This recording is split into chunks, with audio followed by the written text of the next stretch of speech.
سلام. سلام به همه، سلام به شما. وقتتون بخیر. وقت بخیر.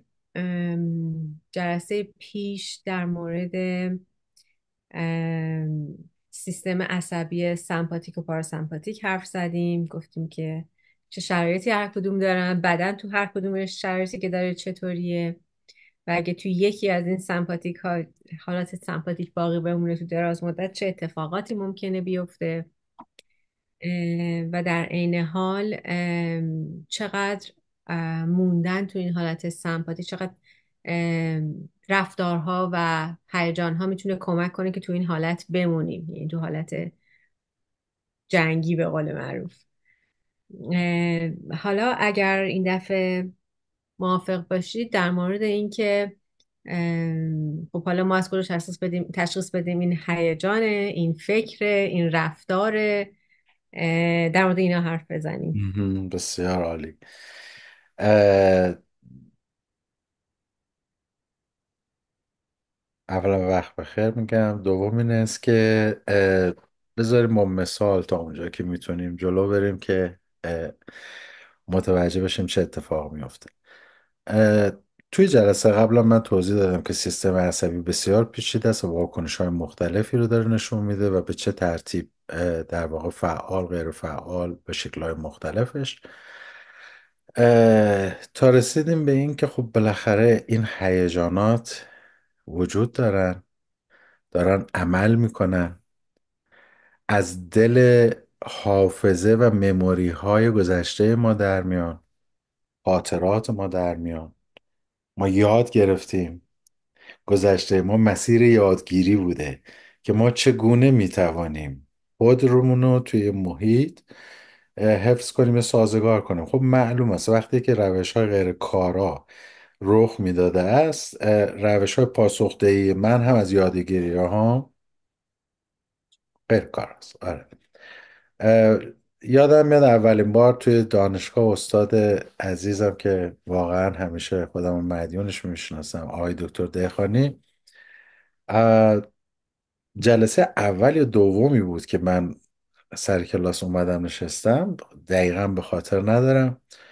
بعد از کلاس به من گفت شما نرو، شما بیا تو اتاق من کارت دارم. چشم. رفتیم اونجا، یه فلش رو از من گرفت زد توی کامپیوترش و تمام کتاباشو به من داد. مم. گفت من این کتابا رو به کسی نمیدم، اما متوجه شدم تو میخوام. خیلی افتخار بزرگی هم بود و گفت از میون این کتابا اولین کتابی رو که شروع میکنی در واقع ارتباط بدون خشونت باشه. مم. آه گفتم در مورد چه دکتر جان؟ گفتش که گفتن شنیدم. خندم گرفت، چون اون یعنی که اصلا ما میگه گفتن شنیدن آدم ها بلد نیستن. بعد متوجه شدم نه بلد نیستم. کسی به من نیاموخته، نه پدرم نه مادرم نه مدرسه نه جامعه، و واقعا من نمیشناسم. ما در یک محیط آشفته سراسیمه که هیچ گونه انگار نظم و ساختاری ندارد رشد پیدا کردیم. طبیعی است که نه بلد نباشم، چیز عجیبی نیست، با جای خجالتم نداره. اما اگر بدانم جهالت خودم رو و بعد ادامه بدم بهش، فکر میکنم اونجا باید قدری از خودم شرمگین باشم که انتخاب کردم نادان باقی بمونم. مشکل نادانی است، مشکل بزرگ. درست. اه، ما نیاز داریم بیاموزیم، مثل گفتن و شنیدن بیاموزیم که بالاخره این منم مهمترین موجودی که با حضور خودم در جهان امکان تجربه جهان رو به خودم دادم. اگه من نباشم دیگه اصلا تجربه هم وجود ندارد. پس این من کیه؟ چیه؟ چه شکلیه؟ چه جوری داره عمل میکنه؟ من تا این گوشیم هم رو که اینجا بغل دست منه من میشناسم چه شکلی، اما خودم رو اصلا نمیدونم چجوری باید ببرم بالا، چجوری بیارم پایین، کی نگه دارم، کی حرکتش بدم، و هیچ کنترلی ندارم. و مثل یک کامپیوتری که در واقع آلوده به ویروس های بسیار زیاده، به سختی دارم باش کار میکنم، در حالی که میتونه این تجربه اسموت و نرم و لطیف و لذت بخش باشه. چون وقتی بلد نیستم سفت میشه دیگه، همه چیز سخت میشه چون بلد نیستم. به همین سادگی بلد نیستم. کامپیوتر چرا انقدر سخت شده، چرا این گوشی انقدر سخت شده کار کردن؟ چون بلد نیستم. بماند که حتی گوشیتون رو هم که عوض میکنین، فقط به دلیل برخی از تغییرات و ستینگ ها، با وجود اینکه همان شرایطه، نمیتونم باش کار کنم، گیر میکنم. درست مثل آدمی که از جایی به جای مهاجرت میکنه، زندگی همان است، برخی از ستینگاش عوض شده. این تویی که کلا این گوشی رو بلد نیستی، که اگر بلد باشی در هر شرایطی که وجود داشته باشد، میتوانی خودت رو با زندگی به شکلی ترتیب بدی که تجربه تو از کار کردن و تجربه کردن زندگی، نرمی و لطافت و حس خوبه، حس خوب. اوکی. بنابراین میخوام برگردم به هیجانات و هیجانات رو تعریف کنم. اه، ما در شکل پایه، یعنی شاید در کم، ساده ترین ریسپانس های ما به محیط، پاسخ های ما به محیط، در 4 دسته از تجربه شکل خاصی از سنسیشن ها که ما بهش میگیم هیجان، در درون خودمون روبرویم. مهم. ما چیزی رو به دست میاریم که نیازمون احساس رضایت و شادی و آسودگیه. چیزی رو از دست میدیم که مورد نیازمون احساس غمه. مهم. یعنی غم یعنی یه چیزی میس شده، یه چیزی از دست رفته است. که و جالب این است که وقتی ما این شکل از پاسخهای طبیعیمون رو به محیط میدیم، محیط کاملا میتونه اون موجود زنده دیگه میتونه پاسخ بده. مهم. من اگر بیان کنم که غمگینم از این که دیده نمیشوم، محیط خیلی پاسخش با لطافت میتواند بیشتر باشد تا اینی که برگردم بگم شما یه عده آدم خودخواهی. مهم. اون شکل، اون خشمه. تازه خشم ما میگیم بلیمینگ، انگار طلبکاریه که داره بیان میشه، در حالی که ما در حال تجربه اندوه از دست دادن توجه کسانی که دوستشون داریم هستیم. نمیتونیم بیان کنیم چون نمیشناسم اصلا. من در اون لحظه دارم خشم تجربه کنم، درسته. ولی نمیتونم یک لحظه هم وایسم ببینم آیا این خشم در شکل بیانش گویای حال من و نیازهای من است، یا در حال تخریب و حمله به دیگران. و یعنی من انتظار دارم حمله کنم به دیگران، همون زمانم نیاز دارم که نیازم از اونا بگیرم. نه، در این حد نمیتونیم تشخیص بدیم که برای گرفتن من باید خالی باشم، باید آسیب پذیریمو بتونم نشون بدم تا بگیرم. به همین سادگی زندگی. وقتی که دارم خشونت و خشم نشون میدهم، در واقع جای برای گرفتن نذاشتم، این که توم خالیه. تنها ترین آدم های دنیا همین هایی هستن که قشنگترین آدم های دنیا در تجربه درونی خودش، هر کسی که هست و درد میکشه. شما نمیبینی، من تو اتاقای درمان میبینم، چون به شما دارن نقابشون رو نشون میدن. مهم. پس غم نوعی از دست دادنه. چیزی رو از دست دادم: توجه، عشق، مراقبت، احترام، هر چیز. خشم در شکل سالمش بیان محکم و بدون تردید نیازهای من به محیطه.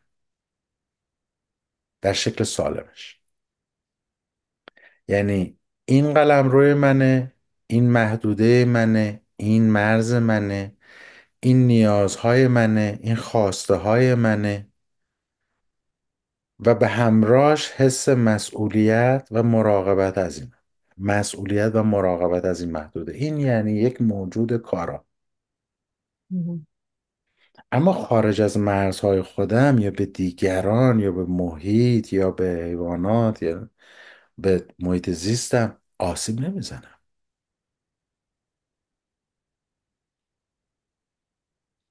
وقتی که میرم تو محیط زیست، هر آشغالی دم دستم هست میندازم، متوجه نیستم در حال ایجاد آسیبم. مهم. متوجه نیستم. گوی اون زخم‌های کودکی برای همیشه مرا در اون کودکی نگه داشته و من ترسیده ام که رشد کنم و زندگی کنم. و همون کودک ترسیده است که داره خشم نشون میده، آسیب ایجاد میکنه، پشتش ترسیده، به شدت ترسیده. ترس یعنی خطری در بیرون هست که من قادر نیستم در مقابلش به اندازه کافی مراقبت از خودم به خرج بدم. قادر نیستم، نه اینکه نمیخوام. اوکی، سیستم خودش تشخیص میده. همه چیزو خوب تشخیص میده. بنابراین وقتی که من رو میذاشتن توی اتاقی تنها، تنبیه هم میکردن در تاریکی، اونم یه کودکی که به شدت آسیب پذیره، در اون لحظات من وحشت مرگ رو دارم تجربه میکنم.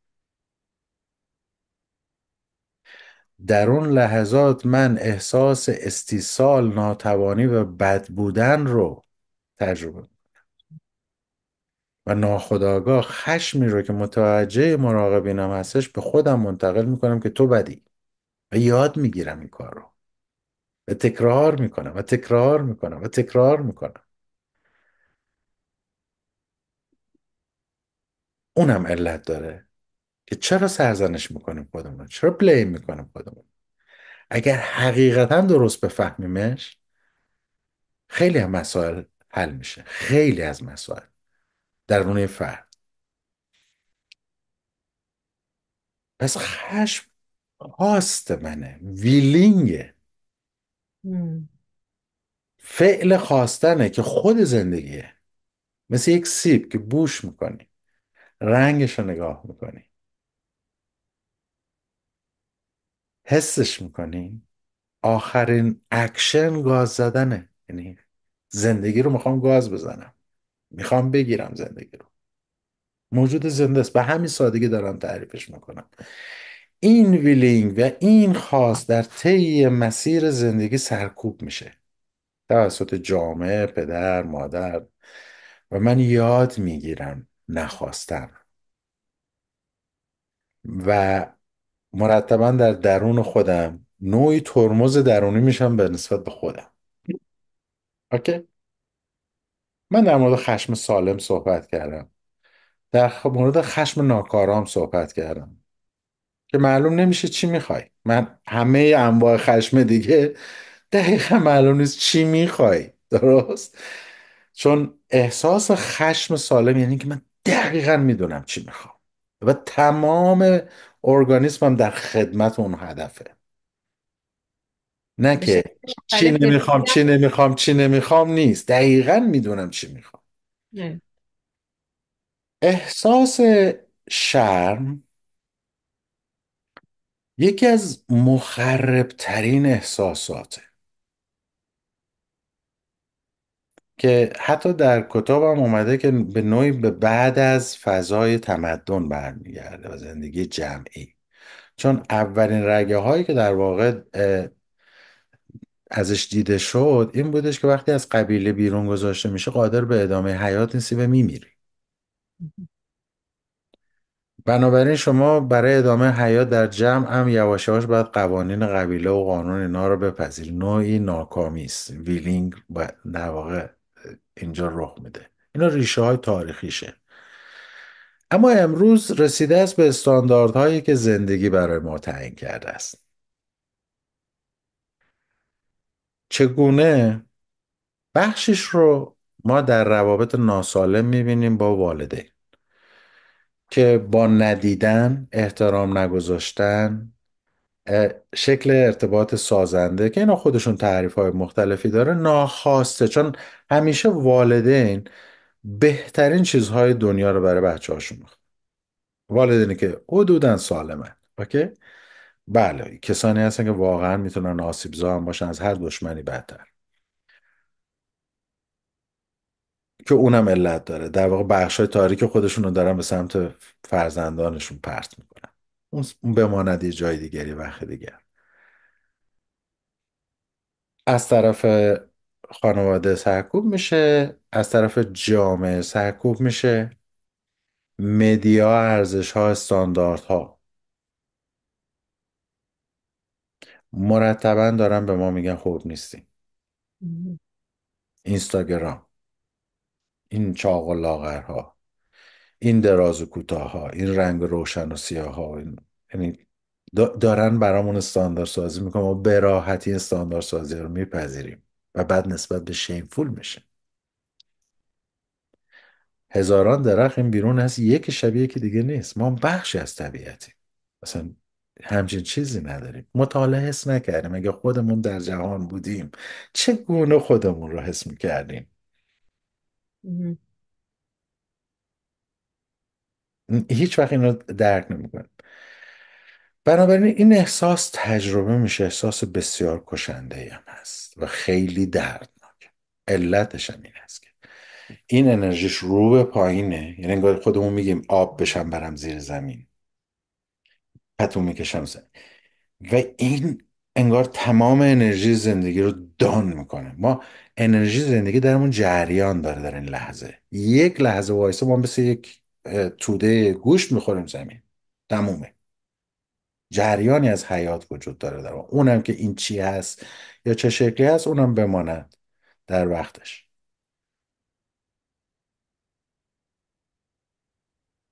این شرم بزرگترین مسئلهش این است که توی اون پوزیشن استیصال، ناتوانی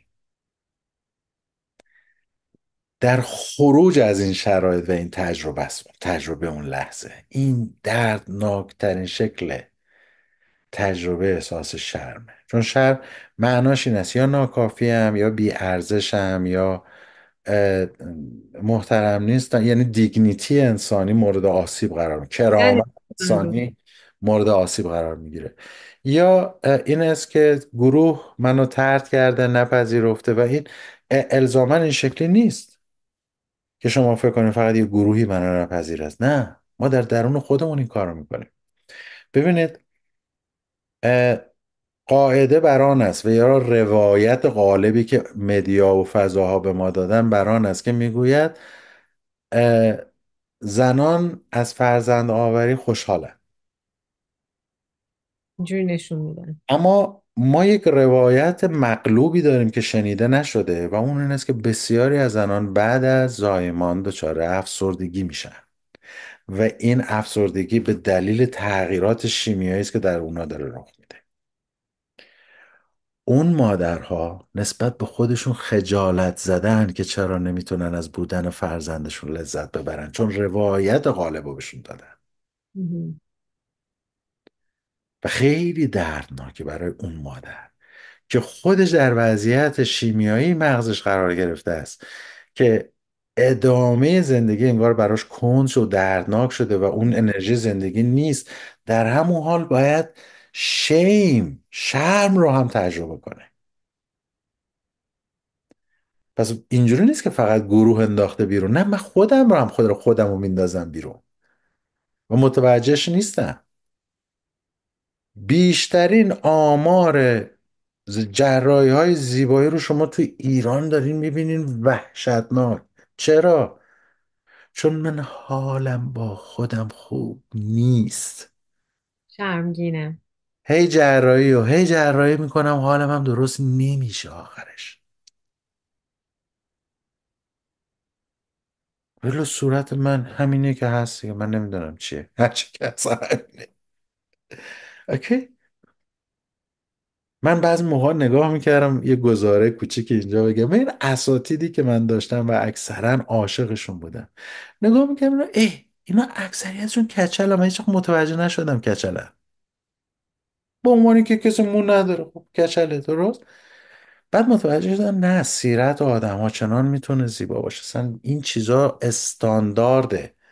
یه زمانی توی مصر قدیم همه خانوما شیش دقیقه میتراشیدن، این زیبایی بود. یه سری استاندارد به دادن دیگه عزیزم، اینقدر نپیچ به خودت.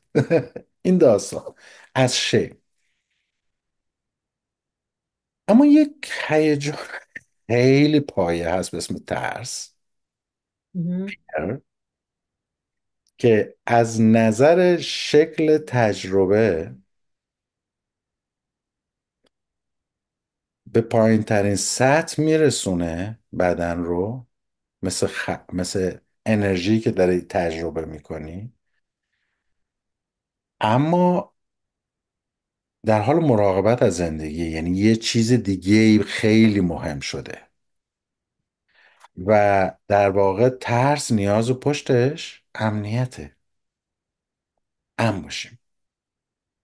شما یه ترسی رو بالاتر معنی کردین به من، در معنای خطری که بیرون هست و من توانایی مقابله باهاشو ندارم. بله. من یه ترس من دیگه. توان مقابله باشو ندارم. من وقتی که پدر میاد توی خونه و از لحظه که میاد تو خونه داره داد میزنه یا با کمربند میزنه، یا وقتی میاد خونه دست به تحقیر میزنه، از قبل از اینی که بیاد من تو دلم آشوبه. در واقع ترس از آسیب وجود دارد و من قدرت پاسخگویی بهش ندارم. سیستم داره درست تشخیص میده. اوکی. و این بخش از خاطرات منه. و بعد من در سنین 40 50 سالگی متوجه نمیشم چرا تمام دنیا ناامنه. من وقتی میخوام باشون کار کنم، چرا از همیشه از آدم ها میترسم، انگار باید از قبل کنترلشون کنم فلان کنم. چرا اینقدر میل به کنترل دارم؟ به خاطر اینه که چیزی که تجربه کردم fear of loss of control بوده، ترس از عدم کنترل. و این جزی از این آدم ها کنترلگرن. این کنترلگریشون دقیقا برای این است که یک چنین فضایی رو تجربه کردن. آیا در همه شرایط؟ بله، اگر فهم درست بکنیم. یعنی چی؟ یعنی وقتی که من نیازمند تایید و اه، در واقع حمایت و پذیرفته شدن پدرم بودم و پدرم میگفت اگر 100 نباشد هیچی، اگر 20 نباشد هیچی، اگر این نظم این دیسیپلین اینا نباشد هیچی. و در اون فضا من میتونستم به شدت خجالت بکشم، احساس بیارزشی کنم. یعنی پشت اون شیم، پشت اون شرم، یک احساس ورسلس بودن. بیار حداقل اولین چیز این است که اولویت من نیستم، اولویت این چیزایی که داره میگه. این هم یعنی اینکه بیارزشی فرق نمیکنه. میترسم که شرمگین شم، بنابراین همیشه از او میترسم. و چیزی که در او میترسم میدونی چیه؟ ترس از عدم کنترل. چرا؟ چون خواست من، ویلینگ زندگی من سرکوب میشه. بنابراین بسیاری از آدمهای کمالگرا در درون خودشون ترس از اشتباه، از کافی نبودن، از اون استانداردها نبودن، از اون فضاها نبودن در خودشون دارن. کودکی بسیار ترسیده، یا به واسطه خطر محیطی یا به واسطه خطری که میتواند احساس دردناکی رو ایجاد کند، بهش میترسه. رفته رفته در طی زمان این هیجاناتی که داریم تعریف میکنیم شکل تجربهشون تغییر و تغییر و تغییر و تغییر پیدا میکنه. یعنی چی میشه؟ یعنی من اول تو مدرسه مورد مسخره و تمسخر دوستانم واقع میشم، خانوادم هیچ حمایتی از من نمیکنه، مدیران و اون فضا هم احساس من رو درک نمیکنن و من یک شرم و احساس خجالت رو تجربه میکنم و بعد میترسم که این احساس رو تجربه کنم، مثل پیازه. یعنی مهم. هسته مرکزی این درد اون احساس شرمه. بعد میترسم که این اتفاق بیفته، من خودم رو دور میکنم از خطر، فاصله میگیرم از بچه ها، یه خورده دور میکنم خودم و در این تجربه دردناک تنها میمونم. بنابراین احساس تنهایی بیشتر میشه و در این احساس تنهایی که وجود دارم، چیزهایی رو که نیاز دارم، یکیش ارتباط با دوستانم از دست یکیش من غمگین میشم. مهم. درست؟ خشمگین میشن. و چون نمیتوانم از این وضعیت بیارم بیرون، احساس استیصال و گرفتاری های بعدیش رو دارم تجربه میکنم و این دردناک میشه. اوکی؟ وقتی که من چنین چیزی رو دارم تجربه میکنم و دردناکه، دقیقا به دلیل استیصال و عدم توان در پاسخی که بتواند نیازهای منو فراهم کنه. بنابراین خیلی ساده است که توی چنین وضعیتی من شروع به سرزنش، ترساندن، شکل‌های مختلف ارتباط بین افکار و احساساتم در درون خودم انجام بدم. چرا؟ چون وقتی که دارم به خودم سرزنش میکنم که تو باید بری ورزش بکنی، چرا اینقدر میخوری، چرا اونقدر میخوری، کاری که در حال انجامم این است که به اندازه ای انگار از اون وضعیت 30 سال آمدم بیرون و میتونم در درون خودم شروع کنم یه خورده کنترل ایجاد کردن. چرا خودم رو با اون بخشی که دارد اینها رو میشنوه و تو خودش داره میشکنه دوباره همسان نمیکنم، همدلی نمیکنم، چون اونجا من هیچ کنترلی ندارم و این یعنی مرگ. اوکی؟ به همین دلیله که آدم ها نمیتونن آسیب پذیر بشن. مشکل از آسیب پذیر بودن نیست، مشکل از مقاومتی است که در برابر این احساسات وجود دارد. چون در زمانی که نیاز بوده است مورد حمایت زندگی بزرگتر قرار بگیرن که اینا رو تجربه کنن و متوجه بشن، مثل بچه‌هایی که گریه میکنن، میخندن، خندون بازی میکنن، حالشون خوبه، این اتفاق نیفتاده. بنابراین شروع میکنم به ساختارهای پیچیده تری که بین افکار و آه. احساسات هم هست و متوجه نیستیم که هر روز این کلمات رو به کار میبریم که من احمق، من ابله. من ابله، من من همش گند میزنم. اینو متوجه نیستیم کسی که داره اینو میگه کیه. همون افکار، آموزش ها، خاطرات، صداهای گذشته است که در مموری من مونده و از توی درون من فقط برای تجربه احساس کنترل، کمی کنترل به درونم، انگار خودم رو با منبع قدرت آسیب زننده در گذشته همسان میکنم در خودم. حالیم هم نیست. اما در اونجا کودکی در درون من وجود داره که هر روز و هر روز خجالت میکشه و تنها. درد ایجاد میکنه. چرا؟ چون من دیگه قطع شدم باش. من باش که اصلا ارتباطی ندارم. و یعنی چی؟ یعنی اینکه در فیزیولوژی عضلات و سیستم سمپاتیک به جای رسیده است که دیگه یواش یواش میره به سمتی که دیگه حس نکن. نه. اوکی؟ از اونجا به بعده که میبینیم که میشود اضطراب اجتماعی، فاصله میگیره، اصلا میترسه، وحشته، هر لحظهش وحشته، جمعیت گریزی.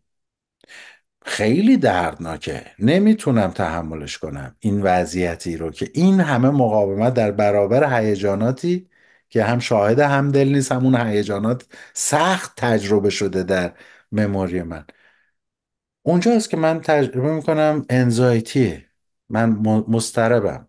این کف روی آبه، اصلا هیچی نیست. کسی که داره احساس دلشوره میکنه مطمئن باشد که چیزی زیر اون است که نمیفهمد، ولی هست.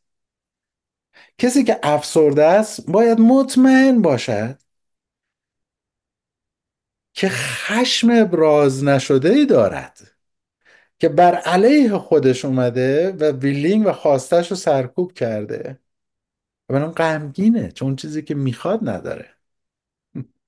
مسئله افسردگی خشمه، نه اندوه. مم. اونجاست که وقتی که داره میاد اون فضاها میرسه، تقریبا روی لبه است که ما یک جوری نامیم، یا ورکوهولیکیم، یا مشروب داریم میخوریم، یا مواد داریم میزنیم، یا فضایی رو رفتیم که از آدم ها دوری کنیم به شیوه های مختلف. دارم هر چیزی خود. که ما رو از زندگی دور کنه. بنابراین این ساختار تغییر نمی کند مگر اینکه این پیاز پوسته به پوسته باز شود، ما برگردیم به جای اول و باور به این داشته باشیم جایی رو که وارد نشدی توش نمیتوانی خارج بشی. مم.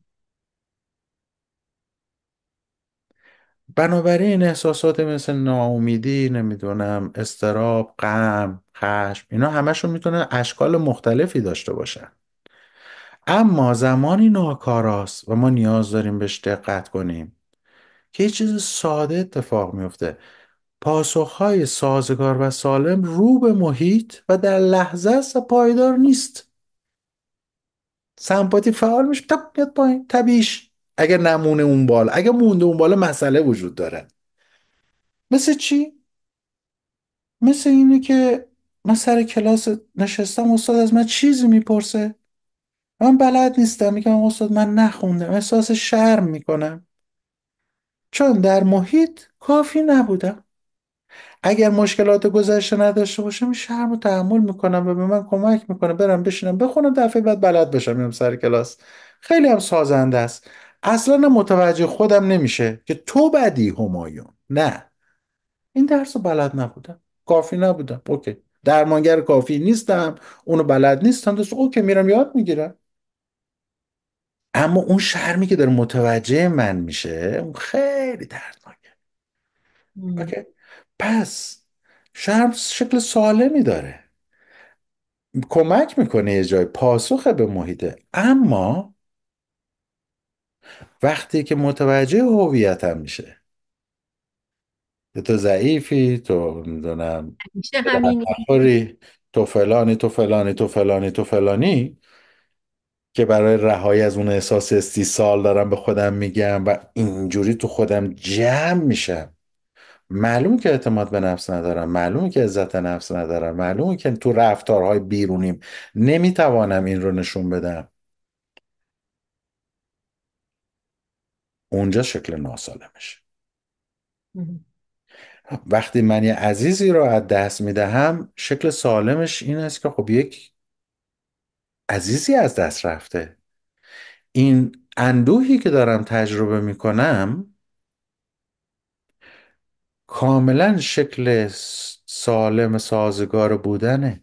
هیچ کسی از اون احساس سوگواری احساس حس بدی نداره چون میدونه این طبیعیه.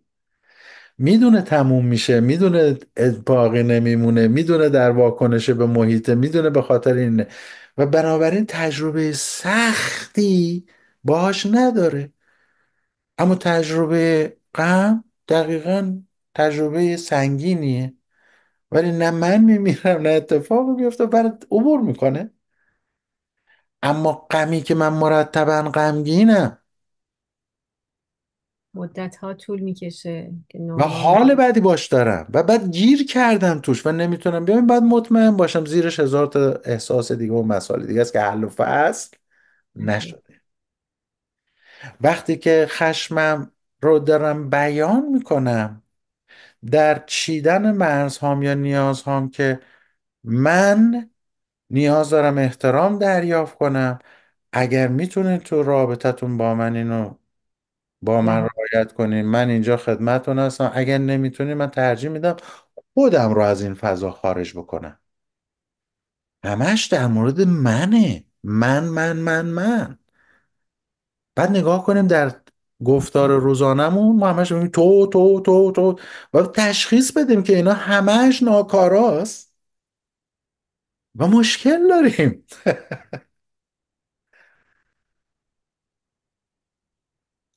در مورد ترس هم همینه. من اگر یک امتحانی دارم و براش آماده نیستم،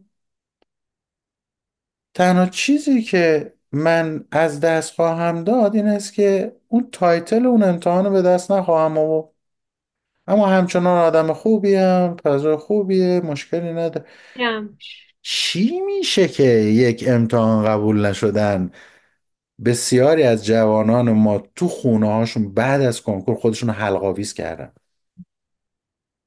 خیلی دردناکه. چرا؟ واقعا چرا؟ به خاطر اینکه در ذهن اون فاجعه ای داره رخ میده. سیستم سمپاتی در بالاترین سطحش فعاله. بنابراین افکار و مغز بالاترین گواهی رو میده که اوضاع خراب است، به خاطر اینکه میخواد ماکسیموم آمادگی خودش رو بکنه.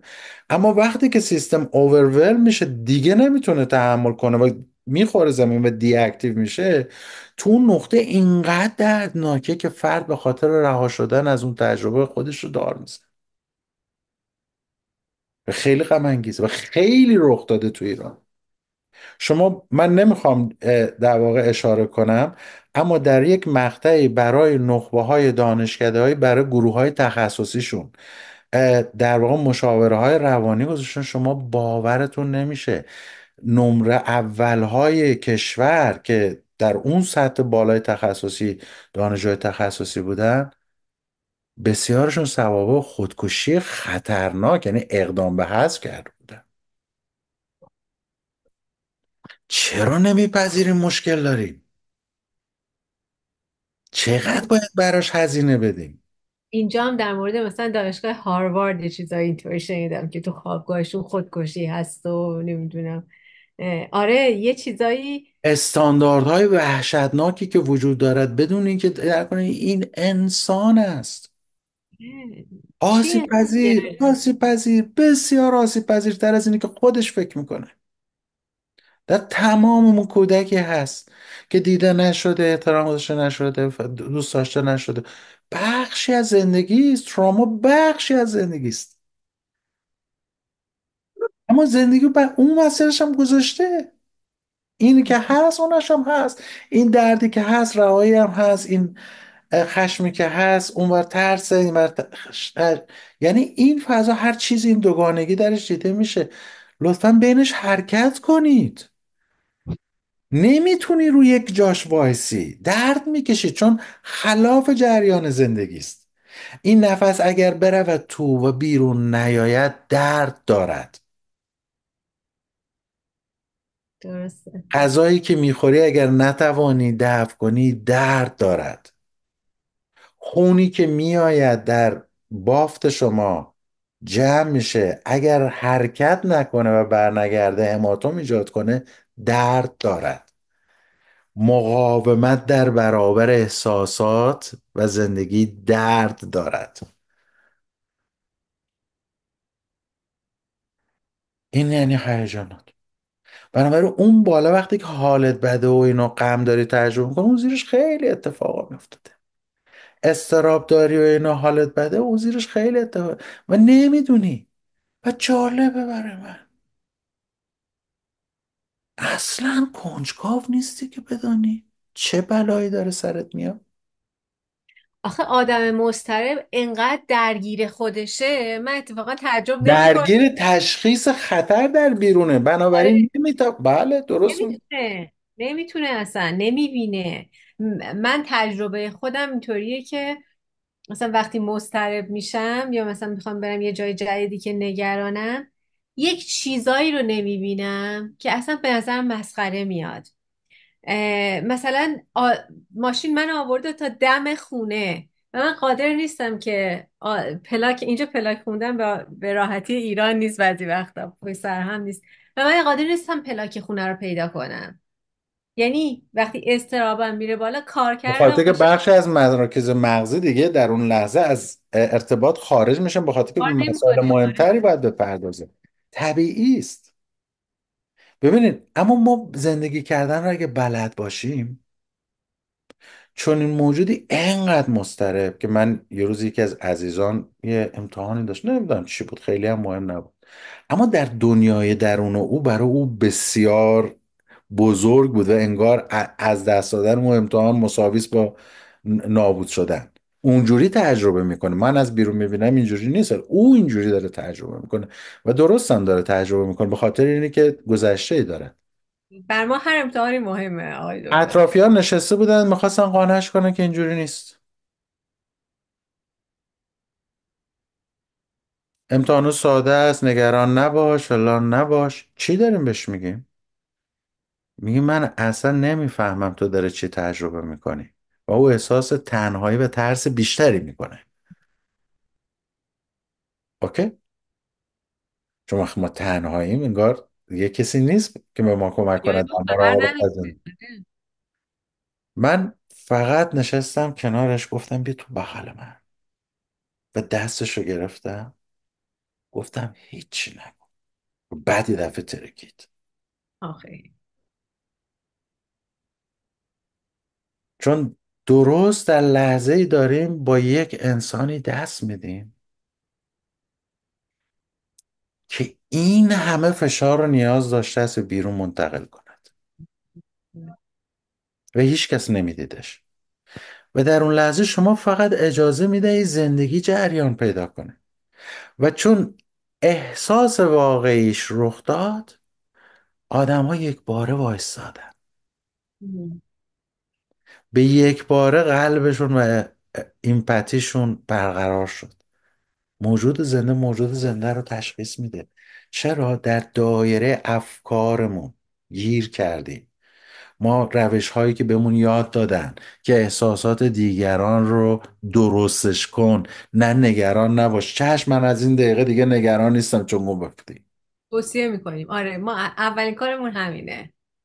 به یک لحظه خودت رو بذار جاش تا بتونی حس کنی داره چه اتفاقی براش میفته. و وقتی حسش کردی یعنی من کنارتم، خودش خود به خود میشینه. خیلیش میشینه. به همین سادگی جریان پیدا میکنه من به قول موجود زنده نیاز دارم به یه زندگی دیگه. زندگی بزرگتر به قول شما. بله، هر کدوم ما در یه لحظاتی از زندگی برای اون دیگری زندگی بزرگتریم. زندگی بر یک منوال نیست. کی گفته اصلا این دروغی که توی روانشناسی و نمیدونم این ور و اون ور و اینا میگن که انگار ما قرار است همش خوشحال باشیم، موفق باشیم. یه خورده چشمون رو باز کنم اطرافمون نیست، واقعیت این نیست. ما احساسات مختلفی داریم، ما مراحل مختلفی از شکست رو تو تجربه خواهیم کرد. چرا؟ خیلی ساده است. از در سیستم یادگیری برای یک تلاش موفق مجموعی از تلاش های ناموفق قبلی وجود دارد که هر کدام در مرحله ای اون رو به تلاش موفق نزدیک کرده. به همین سادگیه. چجوری میشه که ما این شکست رو تجربه نکنیم؟ چجوری میشود که چون این بخشی از نقصان ماست که ما رو حرکت میده. اگه چنین کمالی وجود داشت که ما دیگه حرکتی وجود نداشت تو زندگی و درد تجربه میکردیم. چون زندگی حرکته. این است که کمالگرایی درد دارد. چون داری در مسیری حرکت میکنی که جنس زندگی نیست. واقعی نیست. آره، زندگی بابا تجربه در این زندگی. مسابقات بزرگی که ما همیشه در شرکت میکنیم، مثلا چه میدونم همینجا مثلا نمیدونم امریکن گت تالنت، یه نفر اون بالا میاد، حالا اینجا خیلی شکل خوبشه، درست؟ گاهی اوقات ما هممون کنار همدیگه یک لحظه دیده میشیم و یک نفر در اون بالا وای میسته که اون یه نفرم تمام زندگیشو سوزونده برای اینکه در اون قله بخواد وایسه و متوجه نیست که مثل در واقع انشتن در آخر عمرش گفتش که هیچ چیز ارزش زندگی کردن نداشته، حتی چیزایی که من در واقع با این کمک شایانه که به انسان کرد. اه، بقیه دارن احساس شرم تجربه میکنن اونم تنهاست به قول شما. و اونم تنها. و این چه بازی احمقانه. حداقل در امریکن گت تالنت مثلا یه فرمتی دادن که هر کسی زیباییاش دیده میشه. اگر هم شکستی تجربه کنه شرم تجربه نمیکنه. مهم. میتونه دیگه. و میتونم شکست بخورم ولی اون شرم سمی نباشه. موفق نشدم، میرم 10 روز میخوابم، از روز 11 بلند میشم دوباره برای ویلینگم تلاش میکنم. آره. این احساساته. اینم کف روشم نمیدونم افسردگی و اضطرابه که به آدم افسرده بلند میشه میگه که بلند شوی تکونی به خودت بده ده عزیز دل من اگه این میتونست که. میتونه. میتونه. راست نمیتونه. اون میتونه. سیستم شاتدانه. انقدر احساسات درونیش براش ترسناک تجربهش که قطع کرده سیستم با خودش، به خاطر اینکه بتونه سوروایو کنه. درسته. این احساساته. افکار ما تماما مربوط است به گذشته و لرنینگامون، یادگیریامون، پدر و محیط و کتاب و درس و فضا و اینا، بسیاری اطلاعات مختلف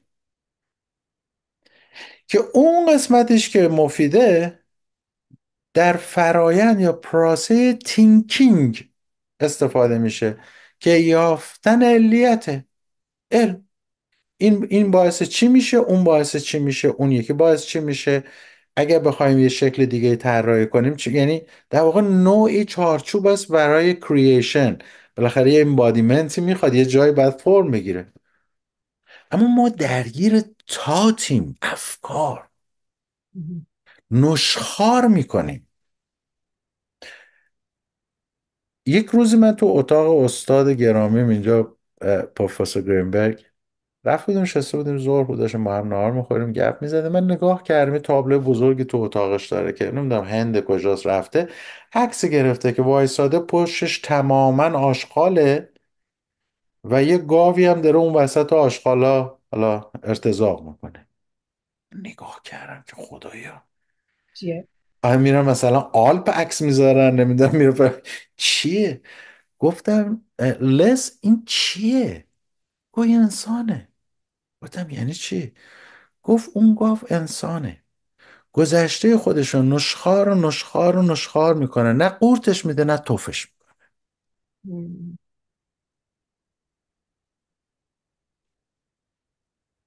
یعنی نه لتت گو میکنه، نه اجازه میده بره، نه هضمش میکنه. نه هضمش میکند که به فورگیونسه بتونه ببخشه. یعنی گرفتار کردی خودت و خودت هم نمیدونید، واقعا تقصیری نداره. اما حکایت انسان خیلی دردناکه، در حالی که از این مسیر میشه خارج شد. اون مهم. داره در نشون میده، میگه عزیزم در وجود داره به خدا، چرا این همه درد؟ تو اومدی، تو خودت این مسیر رو اومدی. راه وجود دارد برای زندگی کردن. بنابراین افکار مربوط به گذشته است. ببینید یه لحظه حس کنید آینده هیچ وقت نخواهد. من مداوما در این لحظه، اگر تو این لحظه تجربه خوبی از زندگی و حس از زندگی دارم که تجربه خوب حال بزن و برقص نیست، گفتم حتی ممکنه سوگواری کنم. اوکی. احساسم رو تجربه کردم آره یعنی. دارم راحت داره تجربه می شود. اگر چنین شکلی از بودن رو دارم، همیشه مسیر زندگیم همین شکلی داره طی میشه. چرا؟ چون من در این لحظه، یعنی تمام تمرکزم روی این لحظه است. گذشتم که وجود نداره. هیچ وقت درک نکردی. شاید این لحظه به کمک کنم، شایدم درک کردی. سارا جان، آگاه شو که آدمی که این لحظه هستی یک آدم کاملا متفاوته. هیچ ربطی با گذشتت نداری. حسش کن. وقتی حسش کردی متوجه میشی چقدر اپورتونیتی داری، چقدر فضا داری. این گذشته توست که داری میکشت عقب. باید بتونی از نظر احساسی ارتباط تو باهاش تمام کنی تا بتونی گام به جلو بذاری. ده نمیشه.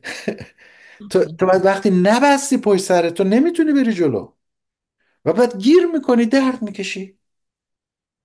به همین سادگیه. اصلا چیز پیچیده ای هم نیست. حالا جای علم روانشناسی اینا به جای خود.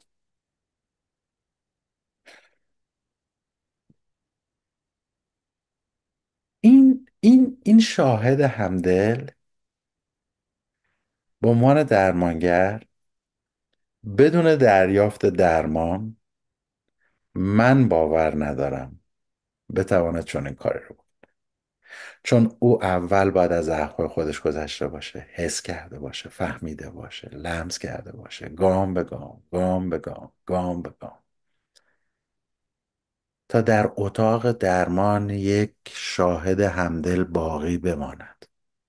تبدیل به یک پدر دیگر نشود، تبدیل به یک مادر دیگری نشود، دیپندنسی رو زنده نکنه، ویلینگ و خواسته او رو سرکوب نکنه، اجازه بدهد که او در فضای امن، آرام، اسموت، آزاد.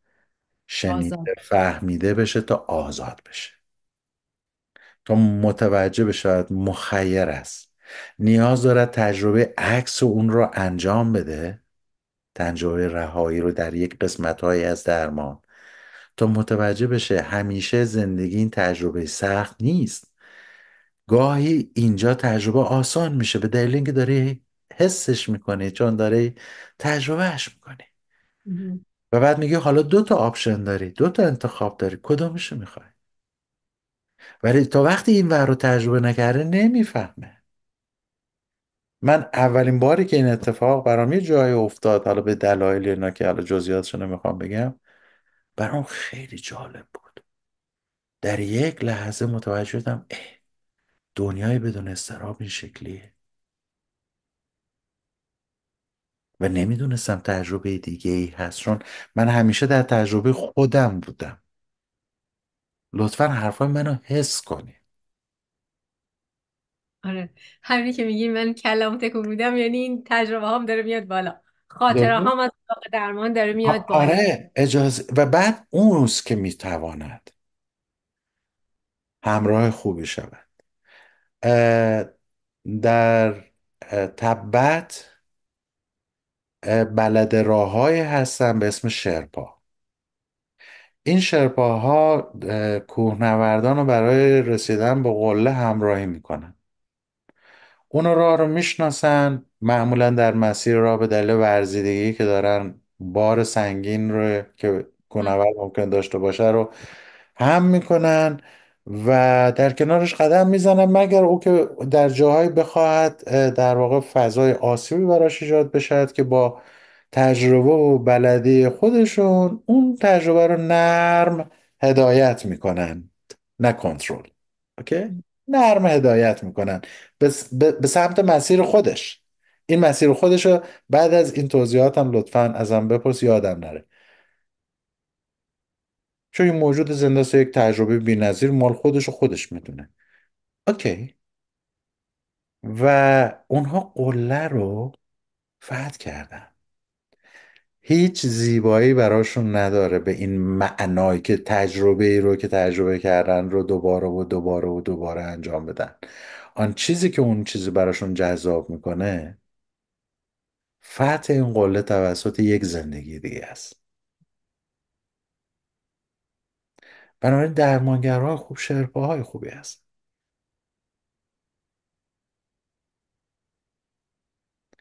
درمان ارتباطه، ارتباطی که باعث می شود ارتباط آسیب زننده ای که در ابتدا با کودک وجود داشته و اجازه نداده است که رشد و شکوفایی این زندگی رخ بده، یعنی رشد متوقف شده. بسیار از ما توی فضای 2 3 سالگیم دیگه، یعنی عجیب غریب هم نیست. اینکه یه رفیقت 20 سال باش رفیقی یه داستان میشه، دعوا میکنیم، بعد یه دفعه تبدیل به شیطان میشه. این نوع نگاه شیطان و فرشه که در یک لحظه میتونه اتفاق بیفته است مسائل نوزادیه. خیلی چیز نکنه. شما یه عمری با هم داشتین، آدم سیاسفیده، کلی داستان ازش، یک آدمی رو در مسیر یک داستان باید شناخت و فهمید. بخشایش این شکلی شما همه جاتون شسته رفته است. نه. اوکی. این فضایی که در واقع متوقف شده، این رشد با این سن رشدی روانی وارد درمان میشه. حالا یکی 40 سالش که 50 سالش یکیش هست، جایی که آسیب خورد. این بار درمانگر انگار جانشین اون والده از نظر شاهد همدل، که میبایست باشه و نبوده. نه کسی که مسئولیتاشو قبول کنه. زندگی رو جای اون نمیتونه انجام بده، میتواند همراهش بشه، شرپا بشه. اوکی. او باید خودش بیاد و این وابستگی ایجاد میشه. بله، بعد درمان وابستگی ایجاد بشه، اگه درست اتفاق بیفته وابستگی ایجاد میشه. اما درمانگر حرفه این وابستگی رو نخواهد پذیرفت، بلکه حمایت میکنه. فرق. و او رفته رفته رفته رفته جای رشد میکند که متوجه میشود بدونه درمانگر هم میتواند زندگیش رو به عنوان یه انسان آزاد، این اسمش درمانه. شما هر چیزی میخواهین برچسبش بزنید. اوکی. با ترسای خودتون میخواین روبرو نشین، میپذیرم. اما انکار واقعیت داستان دیگه است. واقعیت رو انکار نکنیم. راه داریم برای این مسیر. هیچ کدام از این فضاها 100% نیست امروز در موردش قطعی.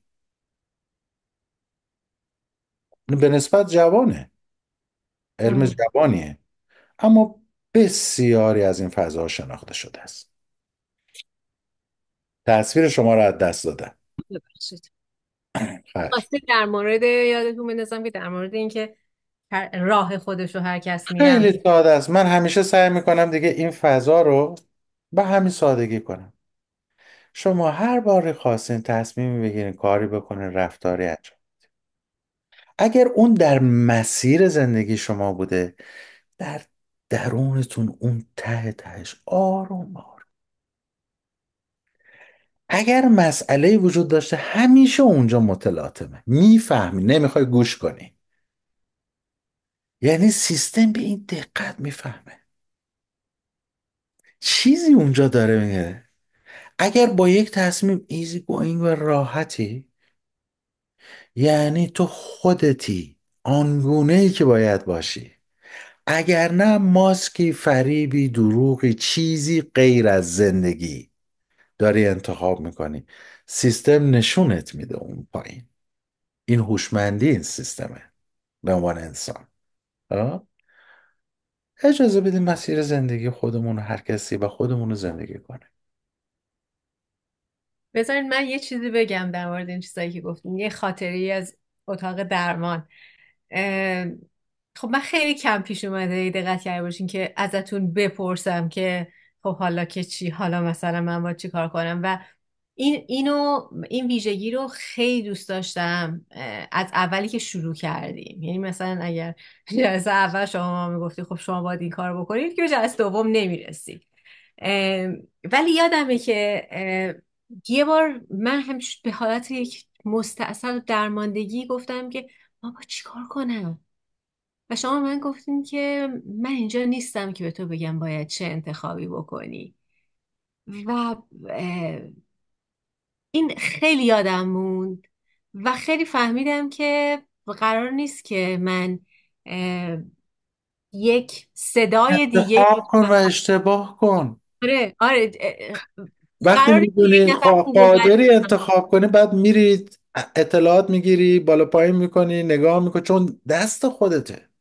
اون و لحظه بعد خیلی تعیین کننده بود، یعنی تعیین کننده، چطور بگم، خیلی تکان دهنده بود، خیلی همیشه. کلیدی رو زد، یه چیزی رو باز. آره آره، که من اینجا نیستم که بهت بگم چی کار کن یا چی کار نکن. خیلی بر من این حرف مهمی بود، به خاطر اینکه تو جایی که الان من هستم و به قول شما چیزایی که من حس میکنم، شما میتونید به من همدلی کنید و که همیشه میکنید، ولی وقتی بگید که حالا باید این کار بکنید یا باید اون کار کنی، هم صدا میشید با همون صداه که از بچگی به فیلینگ خودم تو رو آموختم. سرکوب کرد، خواست تو رو سرکوب کرد. آره آره آره. این خیلی خیلی یه چیز، واقعا به خاطر اینکه من خیلی وقتا میبینم که اه، همین توی این صفحه های روانشناسی معلومه باید این کارو بکنی، معلومه. خب ببینید، من حالا انواع اقسامش هم هست، آدمای خیلی مشهور، آدمای خیلی فلان میشینن دستورالعمل برای کنن، برنامه تلویزیونی دارن، ده ها هزار فالوور دارن، نمیدونم. حالا من به اونش کاری ندارم، یه چیز رو خیلی ساده میخوام بگم، خیلی ساده. و اون این است: آیا کشیش ها در گذشته همین کار رو نمیکردن؟ که شما میرفتین در نزد اونها اعتراف میکردین و اونا به شما میگفتن که چی درست است و چی غلط است، و آخر سرم بابت کارهای غلطت بیا یه پولی به ما بده و برو. مگر روانشناسی مدرن دنباله کلیساست؟ ما وارثان فرویدیم. فروید بسیار جاها خطا رفت، اما ما کیش پدرکشی نداریم. همیشه او برای ما گرامی است و اون زندگی و اون دانش و اون علم رو به جلو بردیم با درک. این است که چیزی رو میسازد. وگرنه پدرکشی این معناش این است که هر آن چیزی که قبلا از پدران ما نابود کنیم، دوباره ما بگیم از اول ما این شکلی میسازیم. سرنوشت کشور من که هر کی آمد دیگری رو مثلا، و ما میراثدار نبودیم. ما در طول تاریخمون این سلسله ادامه نداشت، اما در علم ادامه دارد. ما میراثداران فرویدیم، یونگیم. تمام دانشمندانی که تا به امروز بودن هنوزم هستن، یکی یکشون زیبا، اه، فهیم، در حال کمک به انسان. تشخیص بدیم دیگه. تا کی میخوایم در واقع شکایت کنیم که آی این اینجوری بود، آی اونجوری بود؟ آموزش ببینیم، بشناسیم، نقد کنیم، جرأت داشته باشیم نقد کنیم. این یعنی assertive anger. این آره. یعنی نقد، نه انتقاد. نقد یعنی اینکه فکت های علمی رو بشماریم و باهاش سنجش کنیم تا ببینیم چه چیزی در کجا و به چه شکلی هست. حتما که همه روش های درمانی همچنان ناکاملن، اما بسیاری از مسائل تونستن پاسخ بدن. چرا استفاده نکنیم؟ و ما این مسیر رو نداریم که کسی بخوایم بگیم چیزی درست است یا غلط است، چون دقیقا همان تکرار همان آسیب گذشته است. من فقط میتوانم به تو کمک کنم این سفر درونی رو بری که توضیح دادیم. بعد خودت مستر خودتی. از کرامات شیخ ما بود که این کار رو میکردین، این چه مزخرفیه؟ علم یعنی باید قابل تکرار پذیر باشه، قابل آزمایش باشه، دیده باشیم این علمه. بنابراین تو وقتی بتوانی با خودت ارتباط برقرار کنی، در درون خودت به مستری میرسی، به فارسیش چی میشه، آقایی میرسی، به سیادت میرسی، نمیدونم هر چیزی که اسمش رو. ارباب خودت میشی. ارباب خودت میشه، نمیخواد ارباب حلقا بشی، ارباب خودت باش. خب؟ یعنی اینکه تصمیم بگیر. ما هیچ وقت تو زندگیمون تا این مسیر رو نریم قادر به تصمیم گیری نیستیم، آزاد نیستیم. فقط داریم منطقی سازیش میکنیم، دلیل براش میاریم و نمیدونیم دقیقا چه اتفاقی داره میفته. انسان آزاد انسانی است که خودش رو از جهل خودش آزاد کرده باشه. این یعنی انسان آزاد. هر جایی که هست، تو زندان نوک کوه، نمیدونم تو دشت تپت وسط دانشگاه است، بغل ما توی همکلاسی مونه، من نمیدونم، او توانسته از خودش و از جهالت خودش نجات بده. هیچ چیزی به اندازه نشر آگاهی کار نمیکنه و ارزش افزوده ندارد. اینو من خوب شناختم، حداقل فکر میکنم که جز مسئولیت اجتماعیم میدونم که این دادنه بازی و برده. درست.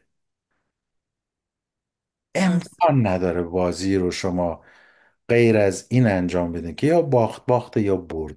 ما برد باخت نداریم. هیچ بازنده اجازه نمیدهد که برنده وجود داشته. ما یا با هم میبریم یا با هم میبازیم. بهتر زندگی اجتماعی رو یاد بگیریم. کسی برای نجات ما نخواهد آمد. نجات دهنده تو در آینه روبرو توست، اما تو نمیشناسیش. در همین حدم نمیشناسیش. باور نمیکنی؟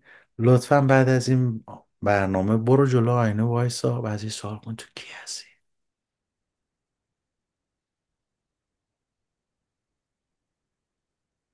تو با اولین بار تو چشاش نگاه کن، ببین تو چشاش چی میبینی. حسش کرده بودی؟ میدونی چه تجربیاتی از سر گذرونده؟ بعد متوجه میشی خیلی دوریم از هم. هم دیگر بلد نیستیم. بلد نیست. هم عرض بنده اینه. خب، ما همچنان در مورد احساسا حرف میزنیم، اما در مورد این چیزایی که امروز گفتین، احساسات رو تعریف کردین، سالم و ناسالمش رو گفتین، چیزی هست که بخواین اضافه کنین؟ نه، به همین اندازه من فکر میکنم در اینجا کفایت میکنه که من بخوام توی برنامه. من در واقع دارم یه دری رو میگشم، یه عالم کتاب در مورد اینها هست. نیاز بریم نگاهشون کنیم، بخونیمشون. گفتن، شنیدن، رابطه بدون خشونت. اصلا باورمون نمیشه که با چقدر نادانیم. هر چقدر جلوتر میریم به نادانی خودمون بیشتر آگاه میشیم. درست؟ و این به ما ارزش زندگی رو نشون میده. که میتونیم تجربه های جدید داشته باشیم همیشه. به نظر من اوفه. یعنی بی‌نظیر تجربه زندگی. من تمام زندگیم آسیب بوده ها، اما بدون اون آسیبا من این نقطه نبودم. اینو همیشه یادمون میره، من خودم همیشه اینو یادم میره. یعنی تو ما حرفام گفتم من فرزند این فضا هم. و اون انرژی رو دارم به ضد خودش تبدیل میکنم به زندگی تو خودم به عنوان یه موجود، و از این جریان لذتمندم. از این جریان لذتمندم. از این هنری که دارین انجام میدین. بنابراین انتخاب کنید. میتونیم زندگی رو در این لحظه، هیچ جای دیگه هم نیست، همین لحظه به خودم کمک کنم که تجربه از زندگی روون و راحت و آسوده باشد، یا سخت و پیچیده و دردناک و پر از کندی و هر دوش هست. پس ما آزادیم در انتخابمون، اما در گذشتمون نه، اتفاق افتاد، هیچ کارش نمیتونیم کنیم. اما اینکه چه جوری میخوام بهش پاسخ بدم، این جایی که اراده آزاد من هست. بنابراین ما در یه جبری زندگی میکنیم که به نظر میاد درش باور داریم، مخیریم. هم. هر تجربه کردنش حداقل مخیریم که چطور میخوایم تجربهش کنیم. حالا این خیلی میشه بحثش داد، نمیخوام وارد بحث فلسفیش بشه. باشه، دست شما درد. فکر کنم برای این جلسه کافیه تا همینجا. آره، تا این جلسه هم کافیه. انشالله توی فرصت بعدی ادامه میدیم. مرسی، ممنون که وقت گذاشتین. مراقب قربونت خودتون باشین. خدا برم. نگهدار. خدا نگهدار.